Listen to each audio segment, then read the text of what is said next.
This is Jelani, and with me as always are a guy who tripped over his own penis and a bagel looking for locks. Tripped on. Come on, man. I mean, I don't know, but I think that's probably the right quote. You want to step all over it? Go right ahead.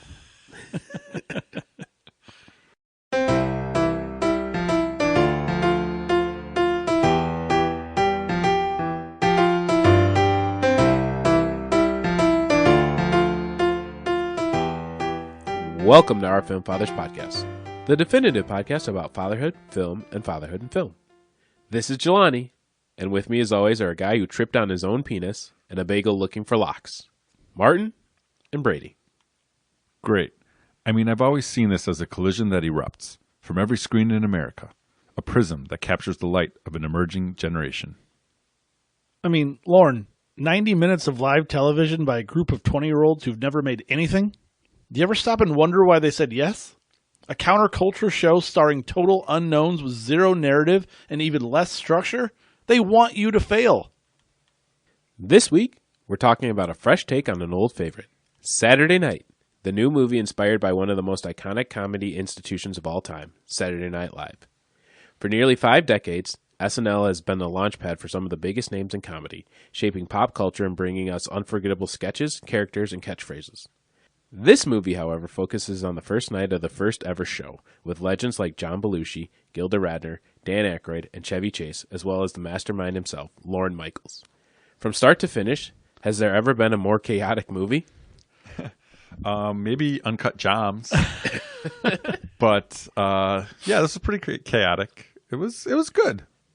I liked it. Question mark? Yeah, there's a question mark at the end because I don't know. It's still fresh enough to where I'm not sure if it's like highly rewatchable. But I'm glad they did it the way they did. Like I appreciate everything, every decision that they made. Like just trying to make it almost in real time, like an hour and a half before the show. It's pretty much right. Yeah, is it what is. They were, what they were doing. It's essentially real time. Yeah, which was cool, and just showing the chaos and the anxiety and the stress and not being sure if it's going to go out. And then you get a clip here and there of every single. Not every single sketch, but most of the sketches and the acts that were on that first one, and so it was a very interesting watch. I particularly thought it was. I think when I saw the trailer, I think we all shared it, and it was like, "Oh yeah, we are seeing." There was no question we were going to definitely happening. And then I to a degree kind of forgot about it, and then the movie hit. And I was excited to watch it because I remember thinking, and we can talk a little bit more in a little bit, but like of all the young stars that are in it, and watched this and thought this is kind of unlike most other movies that I've seen, especially anytime recently. Yep. And part of that is the chaos. I put that line in there because I was telling a couple of people about it. I'm like, I highly recommend this movie. I think it's a really good watch, especially if you have any reverence towards Saturday Night Live at all. I think it's like you almost have to watch it. Totally. But I was using as a comparison. I'm like, but if you are turned off by The Bear in the first season of The Bear, because that was a complaint I heard from a lot of people, like it's just too chaotic, it's too crazy, it's so stressful. I'm like, this movie might not be for you because it's a lot of that dynamic, and Lauren is this calming presence kind of throughout and stays very even keeled. But I do think that I could see some people not enjoying it. I personally ate that shit up. I was like, give me the chaos. I'm all for it. Like, I want crazy things happening at all times, even if it's over dramatized. I don't give a shit. Like, I'm in. I thought it was really good. I agree with you. I don't know. I'm not ready to gush over it on the yet. rewatch. Well, good. We're talking about it for the podcast. So. But yes, like I said, I'm very glad I watched it, and I'm very impressed with how I think they pulled off what they were going for, which is a feat. I enjoyed it.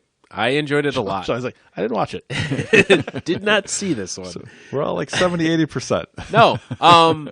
I agree with you, Brady. That's exactly the notes I wrote, was chaotic and unpredictable.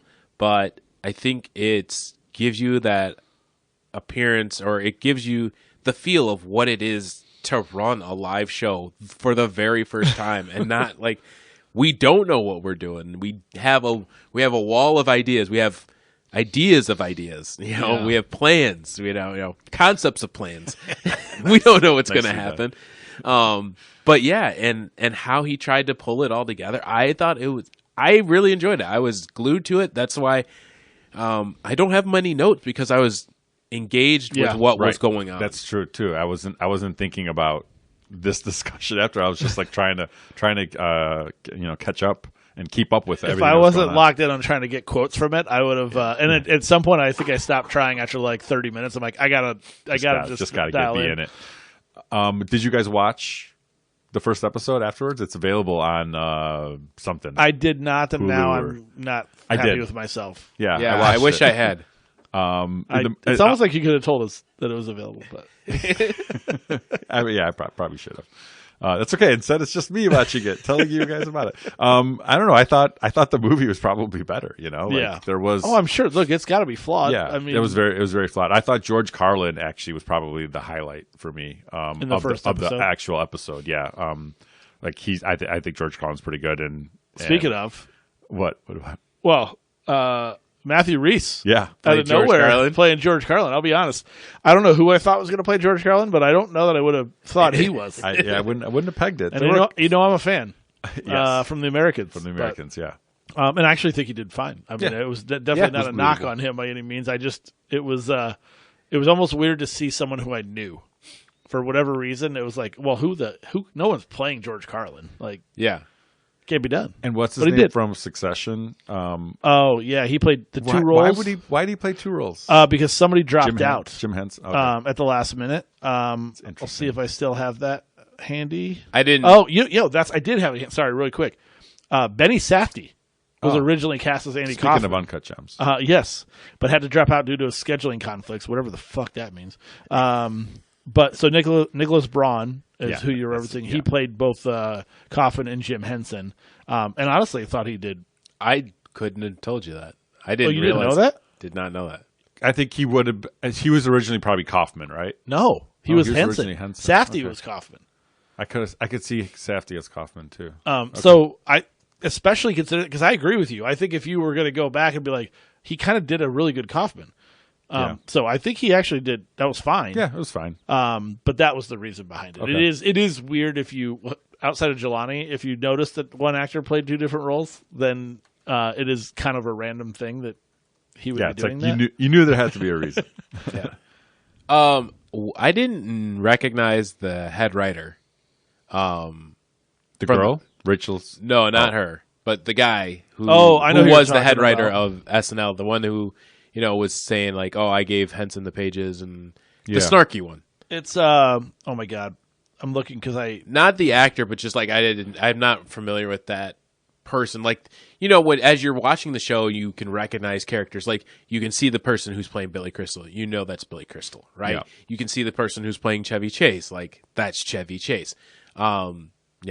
And you go through an Aykroyd and Gilda Radner and Yeah. Jane it's Curtin. Michael O'Donoghue. Yeah. I believe is the real person.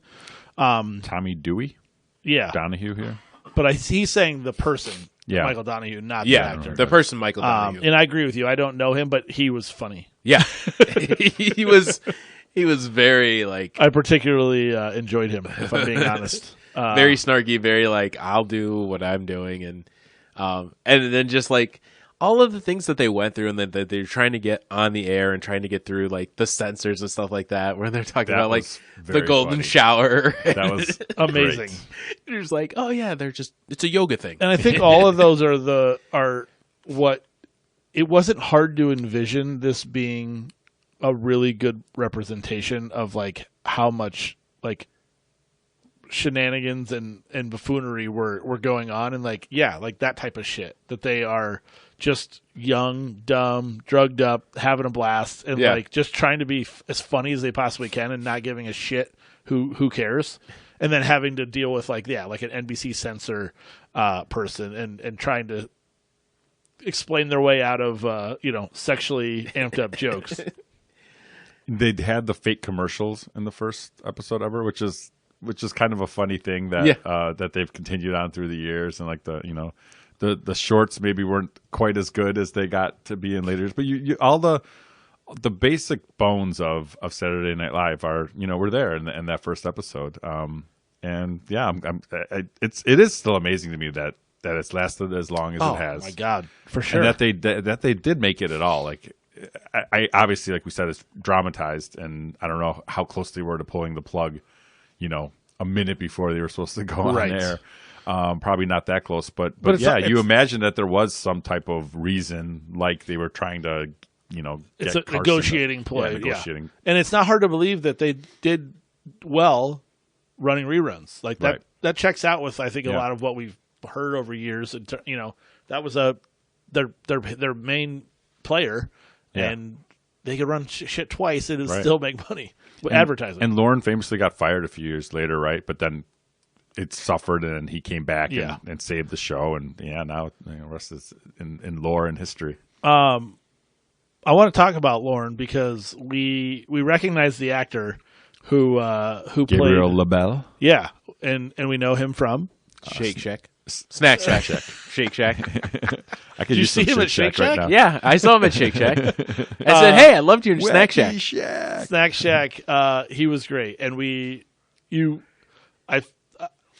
not like we discovered him here, but like I think acknowledged how good he was in that. And I think we talked about it at that point. Like he was in the Fablemans. That you talk about a star on the rise. It feels like I thought this was going to be his star turn, and I'm not sure that it was yet because he was good, but I don't know that people are going to be. I don't know if it's Academy Award or anything. Yeah, no, I think I liked him more in Snack Shack. Yeah, the character was the character so cool. for sure. Yeah. Like I said, he was this steady voice throughout this whole movie. With I think it's easier to be drawn to everything else that's going on behind him and around him. Yeah, and I feel like people know Lorne Michaels well because there's so many. Hader does. I was gonna say Hader's the big one but everyone seems to do an impersonation of Lorne. So everyone even who's if been you on haven't, SNL, right? Yeah, I'm not about to try one. Right. But yeah, so you feel like he didn't do a caricature of it. He seemed to embody it pretty well. Yeah, and I think I just like the fact that it does feel like he is destined for. He's going to be in things for a while now. I think he's a good actor. I think he'll be in a lot. Barring him derail. I wanted to also shout out Rosie Schuster, Rachel Sennott. Yeah, Rachel Sennott. She was great. So just recently on the way back from a trip, I watched Bottoms. Bottoms, me too. Which and she is a writer and star of that movie. And she also feels like someone who is a meteoric star on the rise. I agree because of this movie. I remember we were thinking about toying with doing Bottoms on the pod, and I'm like, it's just not for us. I threw it out there, and you saw it first, and I think you were right. Yeah. But she was really good in Saturday Night. To me, she was the one that the breakout star of this. I wholeheartedly agree. Yeah, I don't know. And it's not like she even did that much. I just thought she was great in the role. She's just really good at what she had to do, and they worked well together. Gabriel LaBelle and her. Speaking of Bottoms, her co-star from Bottoms, also in this as Chevy Chase's girlfriend and eventual wife. Martin looks surprised. Yeah. No, go ahead. Kaya Gerber. Okay. Who? Yes. Is just a gorgeous. What did she lady. play in this one? She played Chevy Chase's girlfriend. She played Jackie. Yeah. Chevy's girlfriend. But did you see what her name was in the credits? Carlin? Yeah. Well, that's her real name. So is it any relation to George? No, I don't believe so. Oh, okay. But she eventually was Chevy Chase's wife in real life. Okay. Which I looked up because I was like, I don't know that name. Yeah. At all. Like, don't remember that part of it, But that is Cindy Crawford's daughter. I was gonna ask Mark if he that was news broken to me by my wife. Kaya Jordan Gerber. Yeah. She's a gorgeous young lady. Chevy Chase character he was great, pretty damn awesome. Yeah, pretty on. Don't know Corey Michael Smith from anything. It feels like the guys that had to the guys and girls that had to portray the Chevy Chase, the Aykroyd, the Gilderoy, the characters mentioned, in our intro. have an alarmingly tall task. Yes. Like, for anyone who's seen anything about any of these characters over the years, that's a hard thing to do. And it really felt like they all kind of did it. Yeah. The Dan Aykroyd guy was good. Yeah, So- that's Dylan O'Brien. yeah, Dylan O'Brien was a surprise to The me. Maze Runner. Yeah. What's he in? The Maze Maze Runner. Runner. Runner guy. Yeah, that's American Assassin.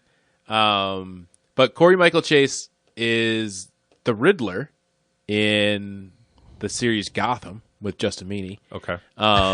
Nice. And so that's where I knew him. As soon as I saw him, I'm like, oh, you're Edward Nygma. But yeah, he did a really good job. Dylan O'Brien did a surprisingly good job as Dan Aykroyd. I was like, totally agree. wow. And then I also like the fact that Dan Aykroyd was like the drug consigliere. Like he knew all the problems. Like, oh, his lockjaw. Let's fix this. We'll get rid of that lockjaw. I And then think I when the said it kid's before. Yeah. tripping in, he's like, oh, too much. I You gotta would- get something to calm him down. I actually felt like he was the behind Sanat, Rachel Sanat. I thought he was like the second best performance Yeah. acting wise, because I'm just like, I think it's partially what Jelani's alluding to. It's like hard to, if you'd have told me it was going to be him, I'm like, oh god, they kind of might have messed that up. But I'm like, dude, he's great. Yeah. I liked Lamorne Morris as Garrett Morris. Garrett Morris. No yeah. relation. No relation. But yeah, did it well. And then, what did you guys think of Belushi? It was fine. I think Matt they Wood, I did don't know who he good. is. Yeah. I mean, I think particularly Maybe I did. didn't have to do a ton. He had to look the part Sure. and kind of just be, an Albanian cheeseburger. But, yeah, I think overall they did well. Yeah. I think it felt like everyone did their job really, really well and played all these characters really well. I was surprised to see Finn Wolfhard as just a random Right. NBC page, because it does feel like this movie is full of young actors that are destined for very good, And potentially he's very done good things. big things. Right. It's felt like a very small role. Coming off of Stranger Things, for Yeah. those of you who don't know. Yeah, he's literally, his character is NBC Page. Yeah. And we had Cooper Hoffman. You guys know who he is? Cooper Hoffman. Relation Hoffman. to... Oh, yes, it's Hoffman. Philip Seymour Hoffman's yeah, son. Yeah. He's He in, was Ebersol. He was Dick Ebersol. yes. Which I literally looked it up in the movie because I'm like, who is this? I think he said Dick, and I didn't know if he was calling him a dick or if he was. But yeah, and His breakout movie was Licorice Pizza, which was a Paul Thomas Anderson movie a with couple years ago. the girl from Haim. Haim. Yeah. Haven't seen it, but I know That's It the was one good. that you watched, right? Yeah. Martin definitely watched that. Yeah, it was high on my radar. It was okay. I can't say I recommend it for you guys highly, but Fair. But it might be worth a watch. But yeah, I mean, you have people playing Al Franken, a young Al Franken. You just kind of kid in a casual walk by. I don't even think I knew They that. just said it. Like, I mean, Oh. you wouldn't Yeah, necessarily unless know you were it. listening, they were Okay. they were the two guys with the blood. You have Okay. a Billy Crystal. Yes. Yeah, thrown out there. he looked like Billy. I knew because I didn't recognize the other comedian, and why should I? But then when Valerie, I watched the yeah. episode, her set was not good. But maybe it was just for the time, Yeah. because people laughed at it. But I don't know. It's not my kind of stand up. And you have John Batiste playing Billy Yeah. Preston, who I didn't know Billy Preston by name. I didn't either I until he definitely started had heard singing. of him, but And then the song, and I was Yeah. like, Barry was just like, "Oh, I know this," and I was like, "Yeah, same." I'm like, but would never have been able to name that.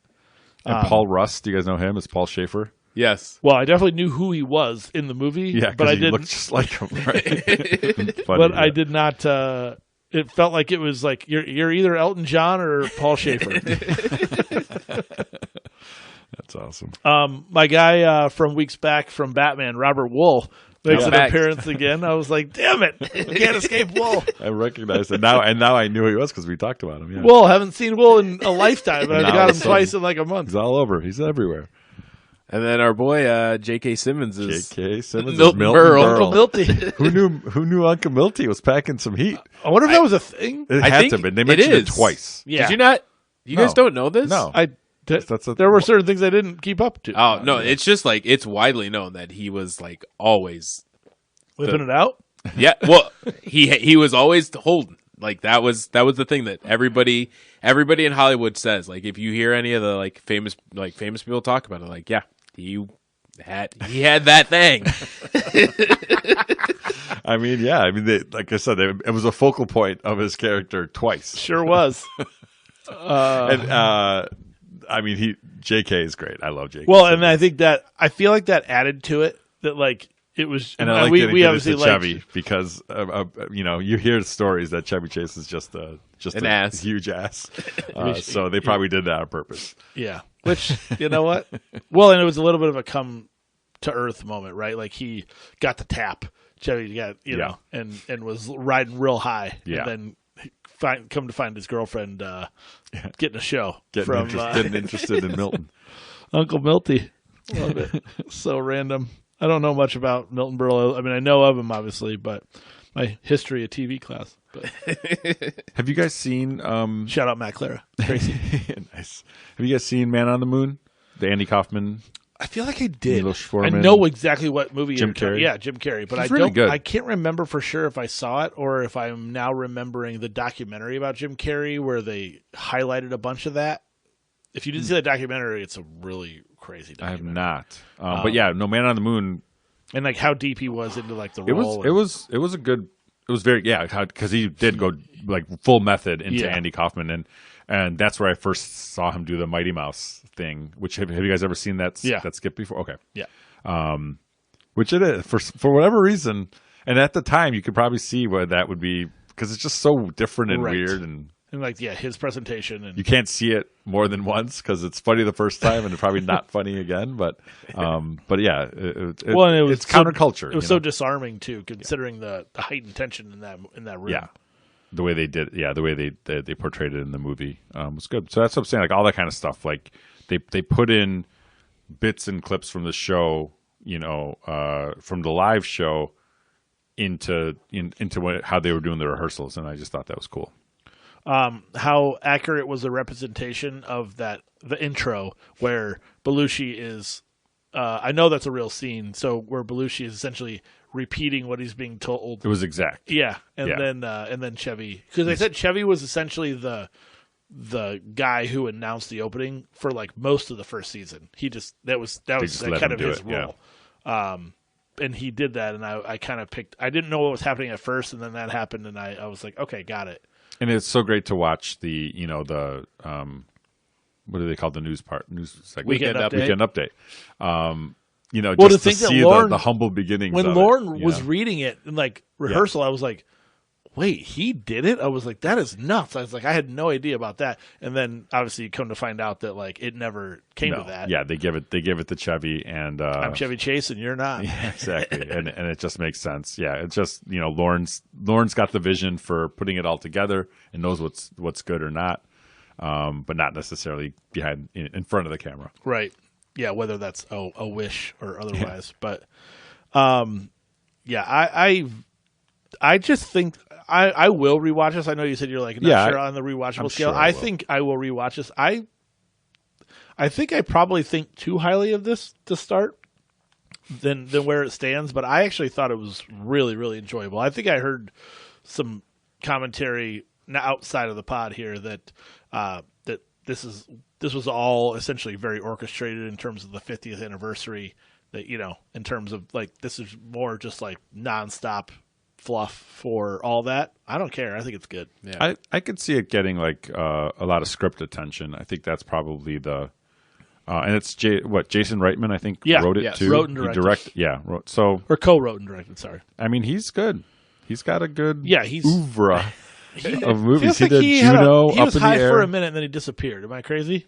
I mean, Juno, I think, was his breakout in 2007. Then Up in the Air 2 years later. We haven't done Juno yet, but yeah. No, we have not. But he did Ghostbusters Afterlife, Young Adult in 2011, right? Tully in 2018, both with Charlize. Tully. I feel like Charlize Theron. Yeah, I don't think I did watch it, but it was later. Young Adult was okay. And then, this. And Labor Day. I don't know what Labor Day is. It looks like it's with. You know what I liked, and this is actually pre-Juno. I feel like I remember thinking "Thank You for Smoking" was really good. I did. Yeah, I enjoyed that. That was good. Aaron Eckhart, right? And that was 2005. That's Maria pre-Juno. Bello, and who's the Keckner, isn't it? I don't know if I remember for sure, but I actually would almost be interested Rob in Lowe? revisiting that because Is it Rob Lowe? Adam Brody, Maria Bello, Katie Holmes, Sam Elliott.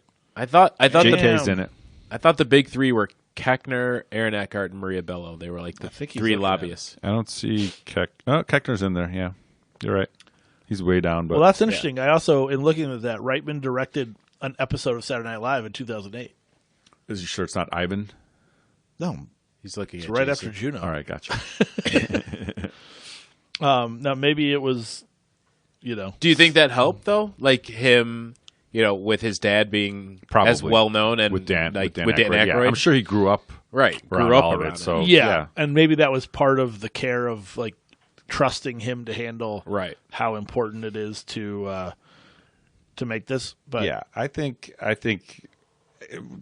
what I like about this movie, I think, is probably a lot to do with Jason Reitman. Yeah. It seems like it's the script, putting it all together, and you can just tell there's a lot of love, knowledge, and care that went into it. And yeah, it was good.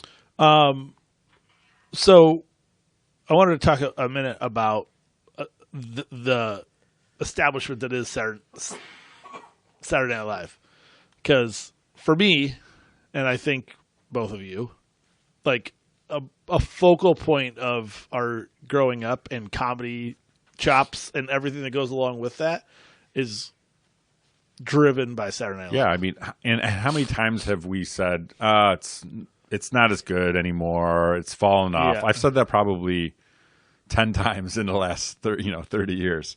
And it always and I feel like this season might be some of the best I've ever seen. Some of the stuff with Nate Bargatze and whatnot. So it's like it just keeps But there's reinventing. always it keeps it reinventing, and there's always new people that step up. Yeah. Like when we were growing up, it was Farley. Yeah, when did and- you guys start? I guess what do you remember? Wayne's World. Like, because obviously this stuff, I know some of the very old stuff just from whether it's a clip here or there or whatever Yeah. the case may be. But like, obviously, I didn't go back and No. start watching a bunch of I never went back and watched all the stuff from the very beginning. It was like fourth grade for me when before Wayne's World the movie came out. Where Yeah.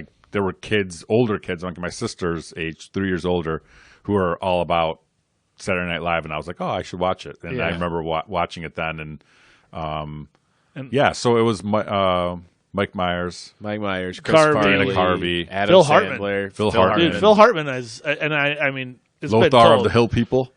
Phil Hartman That's Phil Kosh's nickname. Is on Lothar. Frozen Caveman Lawyer. Frozen Caveman Lawyer. Yeah, He, obviously, I'm just a is, Caveman. famously shot and killed way too young. Like he was the voice of Troy McClure. an Right. icon of Saturday Night Live. Yeah.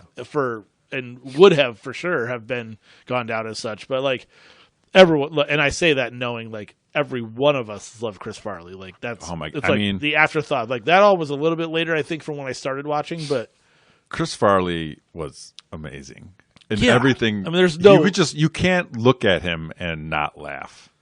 yeah, he was a And- nuclear bomb like inside of a person. Yeah, we've like, talked ready about to him before, explode. right? And I think Yeah, we you did said Tommy it where Boy. he just tried to make everyone laugh all the time too. And like I think every time you hear David Spade or Adam Sandler talk about him, they just say how he was like that. He was always on and always he's the one making everyone all the comedians laugh. Right, which is Which is always great, who you want to be paying attention to. Is right, the guy who makes the funny people Right. laugh. And the amount of people that have come through, and I agree with you, Martin. I think that's a good thing that you pointed out, right? Like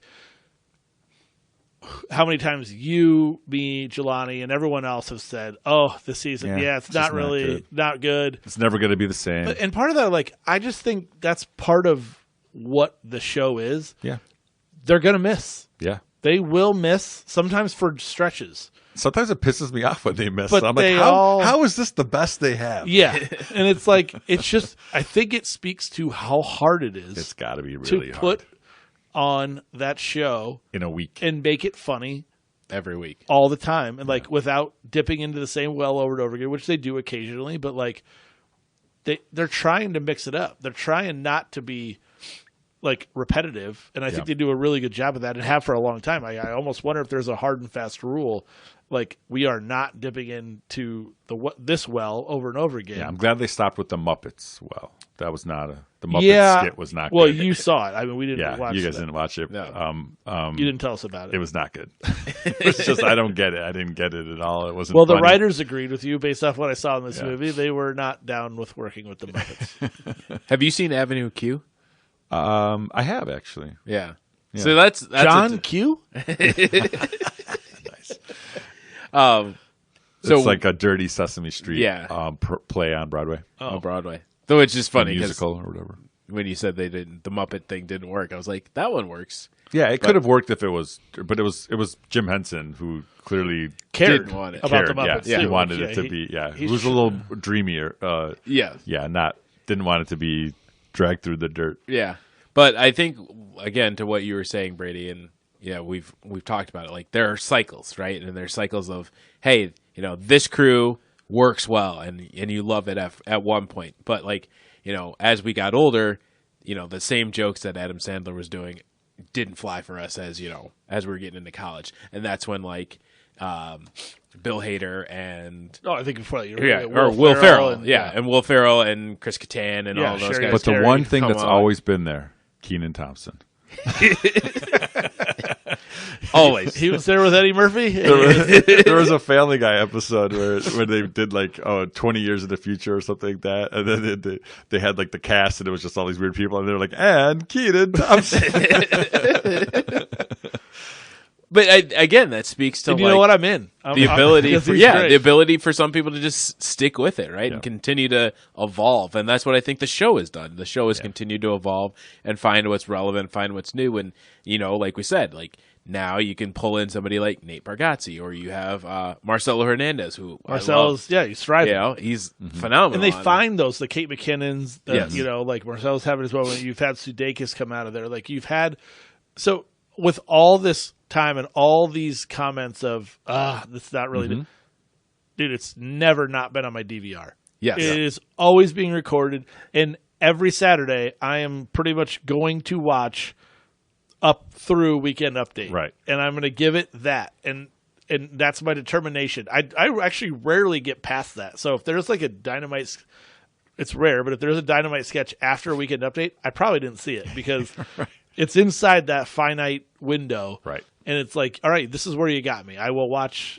I might skip the monologue depending on who it is. It's like some of that stuff doesn't necessarily do it for me, but the rest of it, I'm giving it all a chance. And and I feel like I laugh more than I don't, even when it's not great. There's been some really great musical guests, through the years, like broken so many. What would you big say artists. is the most, if you could name one of the most famous musical guests you can remember? I have a thought. Neil Young. Oh, I don't. That wouldn't have been mine.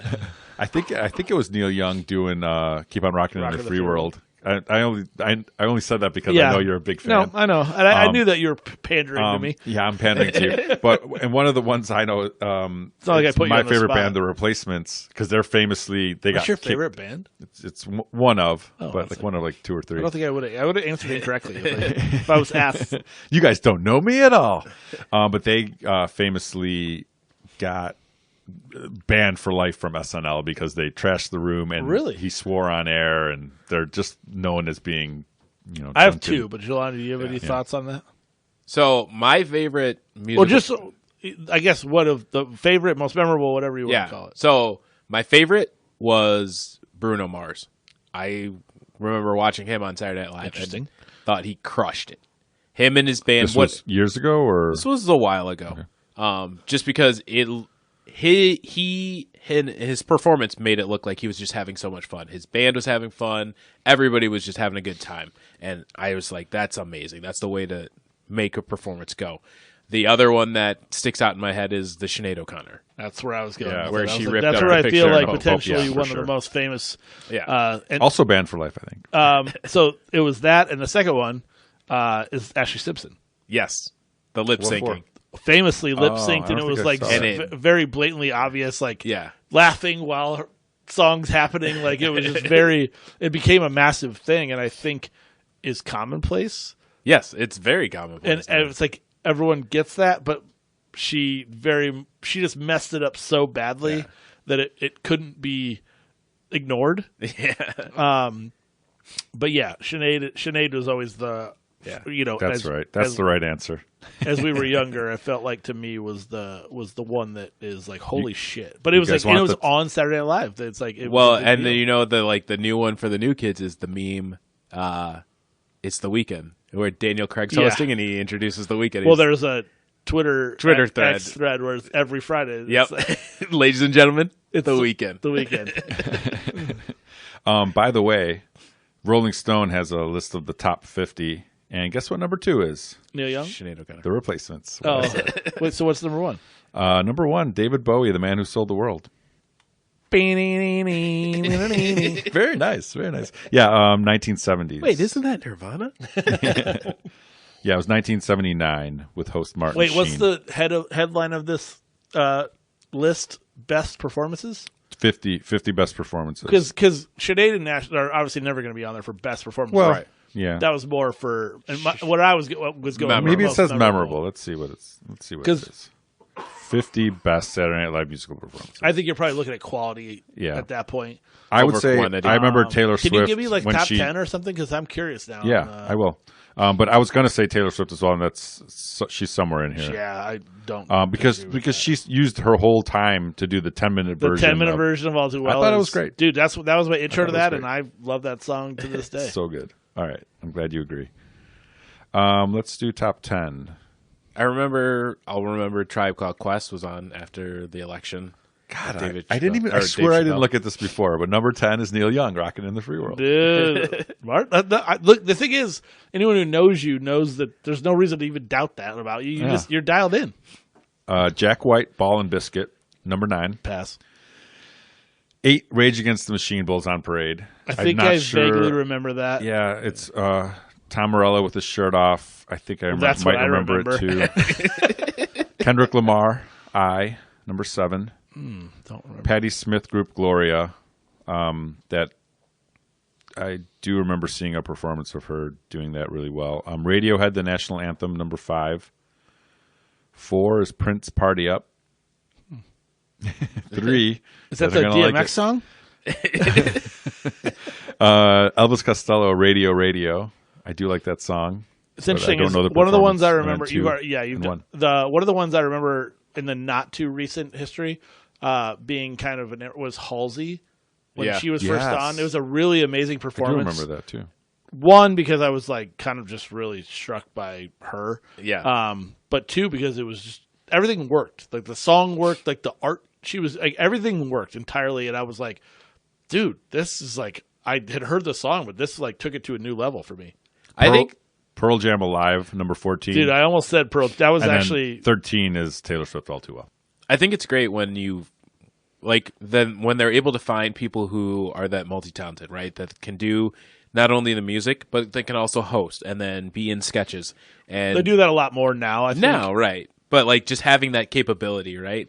And seeing those people, or the whole Five Timers Club, right? Like that's something that they started, and other things have tried to like emulate or copy. But like having hey, you've hosted the show this many times, now you're part of this unique club, and we can make that into a sketch. Because I remember one of the sketches, I think Tom Hanks was in the Five Timers Club, and they brought a bunch of other people that have hosted, and then you see like the usher for the Five Timers Club is Conan O'Brien, just standing there like as the doorman or whatever. And it's like, oh yeah, this guy goes on to be, Conan O'Brien, but at one time he was just a writer on SNL. Yeah.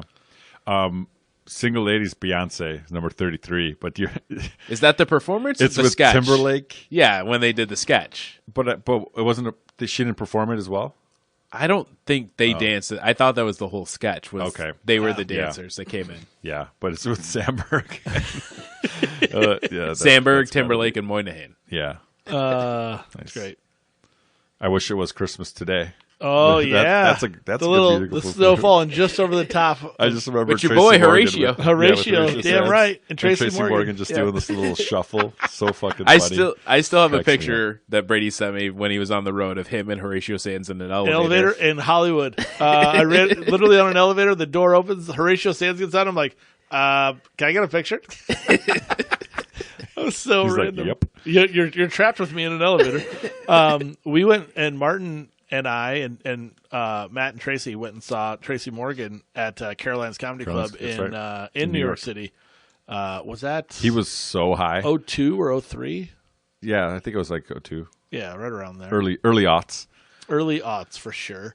He was funny. He was funny. I remember him calling out a bunch of people from Iowa who were randomly at a different table, even though we were directly in front of him. Yeah. We could have totally been toast. But Yeah, that might have been the start of my absolute love of New York comedy.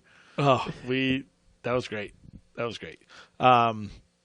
Yeah, I just That's a bucket list item to get on SNL taping, right? That's impossible to do.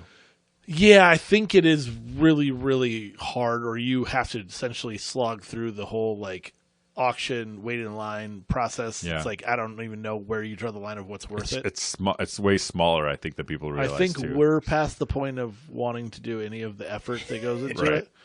You know, like that be ship like- sailed. It's a young man's game. It'd be like if I knew somebody. Right. You would prefer to befriend someone from Second City who goes on to be on this, and then be like, yeah, you're good. Come on Yeah, out. exactly. That's pretty much the only chance you really have at this point. If you haven't done it, Yeah. I'm definitely not doing it. My sister went to high school with Chris Redd, former SNL cast member. There you go. He's There's your in. he's a Chicago kid, huh? Yeah. Was he Second City too, or I don't know how he appeared or got to the show, but I know that he was in class with my sister for a while. interesting? He's funny. As always, this isn't the Moose Jaw Festival. It's Saturday fucking night. I want you to be thunderous and deafening. And please subscribe wherever you listen. Thanks. And save it for the pod.